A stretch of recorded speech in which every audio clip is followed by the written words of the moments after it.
It is the week of October 26, 2015, and this is the Growing Point Agronomy Podcast. This is the podcast that talks everything agronomy and only agronomy, tackling current agronomy topics, management strategies, and answering questions submitted from our listeners. On this week's episode, we are going to discuss harvest progress and early fungicide results in corn.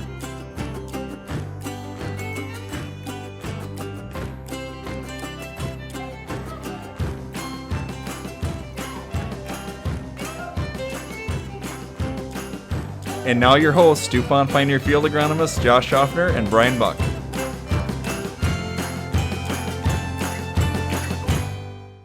Welcome back. We have an exciting episode this week for our podcast. First up, we're going to talk harvest progress. Josh, I'm going to ask you what's going on, but we also have the opportunity to bring in John Kultgen, a field agronomist with DuPont Pioneer from Northern Illinois. But first off, Josh, what are you seeing up or in the geography you cover? Yeah, my geography, southeast Minnesota along the I-90 corridor there, things are progressing well. Corn harvest is approaching 70-75%, depending on where you're at there. Yields continue to come in very good overall. Moistures continue to drop to nice levels. Some guys are binning corn. Seeing some corn piles start to pop up around the country, so storage is obviously starting to become an issue as growers are waiting to move some grain, or in some cases storing grain until next year to do some marketing things. But overall, I can't say enough good things about harvest. Doing a plot yesterday down in Lewiston, Minnesota. Actually, the grower there, he was wrapping up with corn, so some growers are getting finished up with corn and soybeans already. Can't say enough good things. It's been a great stretch so far. Probably one of the nicest harvest seasons we've had in a long time in Minnesota. Couldn't agree more. So for the area I cover, I would echo, beans are pretty well wrapped up. Corn's in that 70% done range. The rain last Friday slowed guys down, but I think most guys were kind of happy to get a break and maybe and catch their breath, because that's probably about as good a run as we've had with harvest in a long time. I think I've heard you say 20 to 22 days of straight harvest. So it's been a great fall. Things are coming in good. Looking at moistures, I took out a plot yesterday down by Oslo, Minnesota, which is south of Kasson. And, the sub 100-day products were in that 14 range going right to the bin. But even most products over 100-day were in that 16 to 17 range. So looking at it, moistures have dropped tremendously, and a ton of guys are able to bin corn right now. Yeah, it's been a nice fall, and can't say enough good things about how things have went so far. Brian, this week, we get a lot of questions from our listeners. Hey, what's going on outside of Minnesota? Is the crop just good here? Is it good in other parts of the country? Every year in August, we get a lot of pro farmer results. So we thought, hey, this week, let's, we have a lot of colleagues across the country, and this week we're going to visit with John Kultgen. He's going to join us via the Pioneer Growing Point Agronomy Hotline and give us an update of how harvest is coming in Illinois and what kind of yields they're seeing. Hey, John, we appreciate you coming on the show this week. I guess a little bit of background information about you first. What part of Illinois or geographically do you cover down there? Well, I'm located in our northern Illinois area, which, if we're familiar with the town of Rockford, I live about 20 miles southeast of Rockford, and field agronomist here in northern Illinois. And I would say I cover about the top quarter of Illinois, and so I butt up to the Wisconsin border and east to west from obviously Iowa to the Indiana border. So top quarter, and field agronomist up here about the last 8 years. Okay, you bet. So how has the harvest progress been down there so far, looking at soybeans and the corn to date? Well, it's been really good. It's kind of the tale of two seasons. We had certainly a rough first half of the growing season, but the harvest progress has been certainly historically efficient. We're well ahead of normal. We pretty well have soybean harvest complete, few fields here and there. And corn, we've made really good progress on that. We're probably well over half.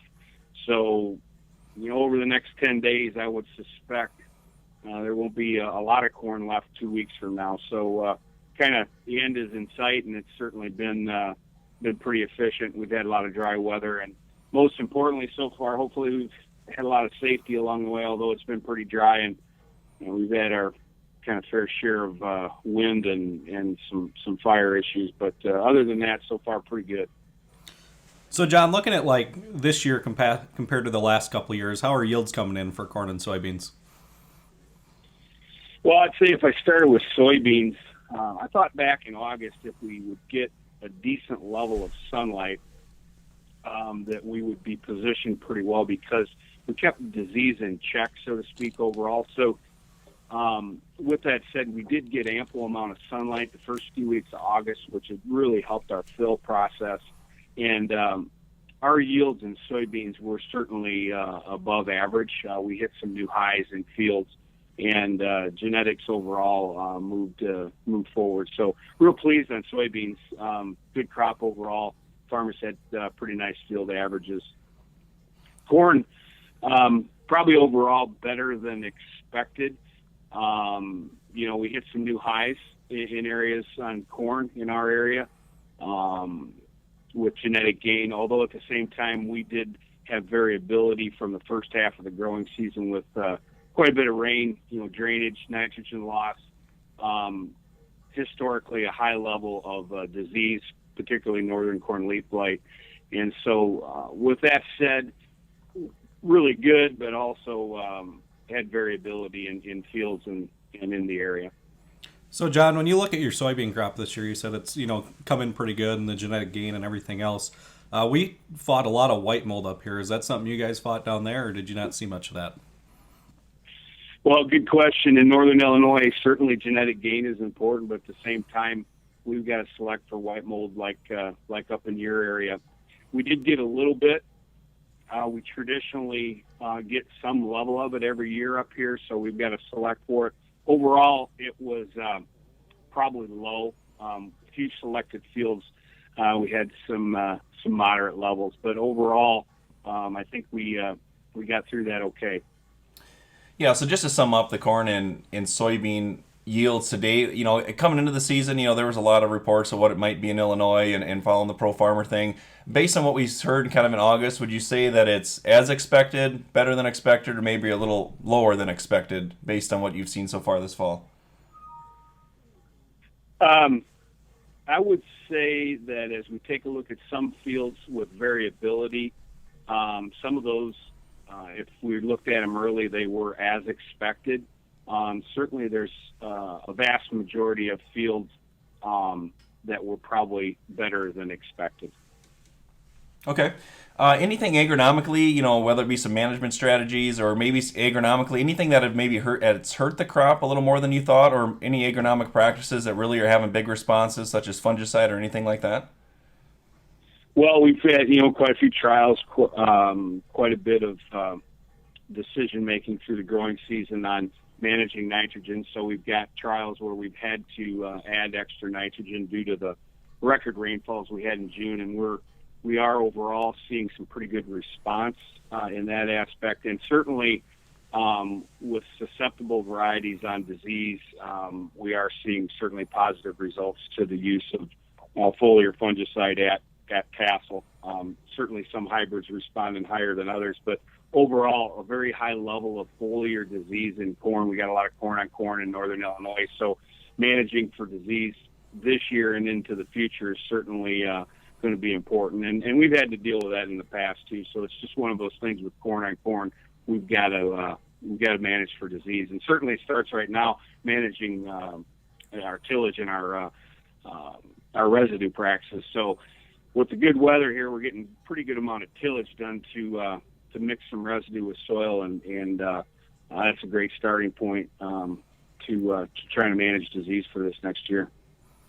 John, thanks for taking the time to come on the podcast today. We appreciate it, and we look forward to maybe hearing from you again, maybe come springtime or next summer. So, all right, thanks, guys. Well, Josh, it was great hearing from John and the progress they're making in Illinois.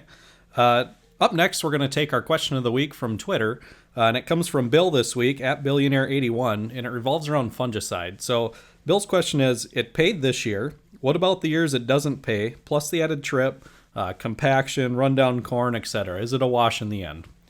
That's a really good question, Brian. Obviously, this year we are seeing some really nice responses to fungicide here in Minnesota. Some cases we're seeing 15, 20, 25, 30 plus bushel responses to fungicide.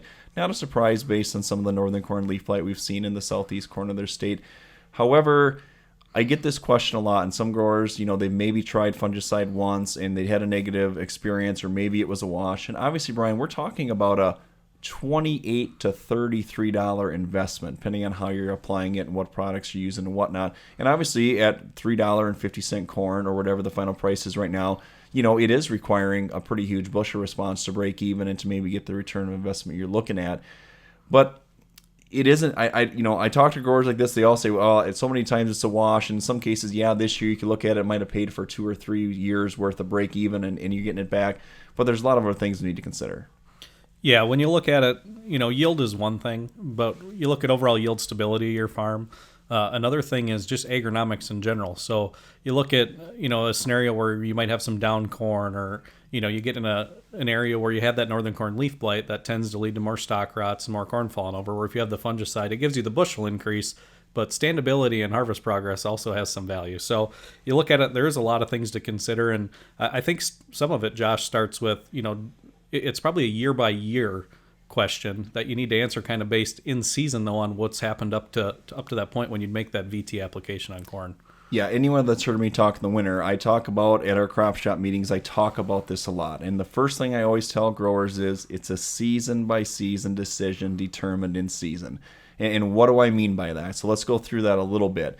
One thing when it comes to fungicide application, some growers say, is this something I should just plan on doing every year no matter what? And I'm a big advocate saying absolutely not. It's not something that you just plan on doing no matter what the growing season is like. And the first thing I'm going to consider, and this should help Bill understand this, the first thing, I'm going to go through some things to answer Bill's question that will hopefully make this decision easier for growers. Number one on my list that I go through, I am a huge advocate of fungicide on growing season that we're trending above average heat units, or we're trending above average crop development. Sometimes heat units and planting day can mess that up a little bit rather than just looking at GDUs. But if we're treating fungicides in the middle of July, that's number one to me, that's a good thing. And why? The main reason is fungicides extend the life of corn plants. And obviously one of our biggest things in our growing season is when is frost going to shut us off. So if we're getting in July and we're getting potentially 8, 9, 10 weeks to take advantage of that fungicide, that's one indicator that this could be a really good opportunity to spray fungicide. Yeah, so when you get into those like early August applications, what you're saying is, we're going to extend that plant life. So if that frost does set in, it might set in on the corn you put fungicide on it, with quarter milk line left to go, where some of the plants that might not have it might already be mature.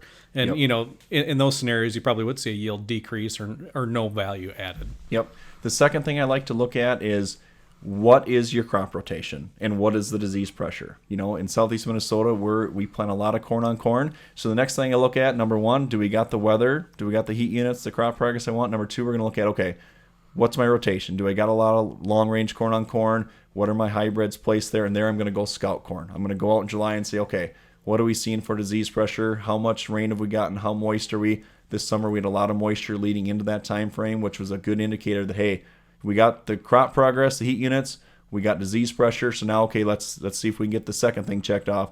Do we got disease pressure? So if we got the heat, we got the disease pressure, we're getting through my list pretty good, but these are things you got to look at every year. Josh, you mentioned disease pressure. Number one for us when we're going out scouting at that, pre-tassel, right around tassel time, is northern corn leaf blight. So if you are seeing lesions out in the field, 20% of the plants starting to have 1 or 2 lesions, especially when they start moving above the ear, that's a pretty good indicator that there's a good opportunity to have a good fungicide response. Yeah, and the next thing on my list that I like to consider is your harvest plan. Sometimes this one gets overlooked a little bit, Brian, but one thing we see with fungicide applications every year, we see improvements of stalk, plant intactness, overall stalk standability, something that this year we're seeing big time. Fungicide applications are improving standability and stalk health dramatically, and as a result of stalk health, improving yield. But one thing when growers are kind of wavering what to do, I always tell them, hey, if anything, if you have a lot of acres to harvest, where do you usually wrap up harvest? A lot of growers kind of tend to have a similar route the way they harvest, but if they know where, hey, these 3-4 farms or this 500 acres out here is where I'm going to combine last, spraying fungicide, increasing the stalk quality, standability alone can sometimes pay and justify a fungicide application. Oh yeah, if you can keep harvest moving, especially you think about, by the time you get to those farms, sometimes the weather's not always cooperating. It's getting pretty late in the fall. So that is often overlooked, and it is a huge piece of, should or should I not spray. Yeah. And then the final thing is that trumps everything we just talked about is timing. Timing of fungicide applications is everything, Brian.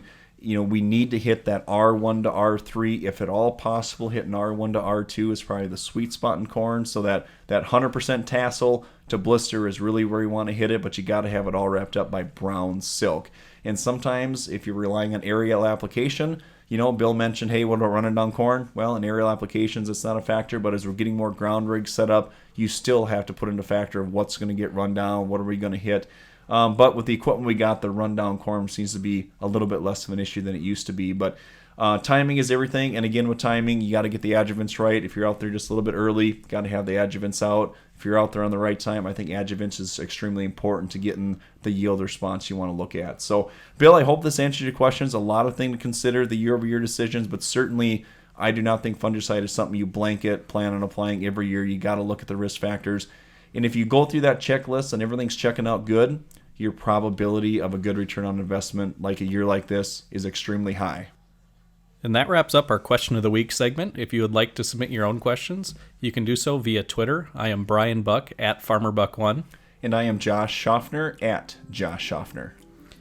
Josh, that's a wrap for this week's podcast. This show is recorded from the Agronomy Bunker Studio in Zumbrota, Minnesota. It is produced by Brian Buck and Josh Shofner. This is a weekly podcast. Thanks for listening, and be sure to tune in next week.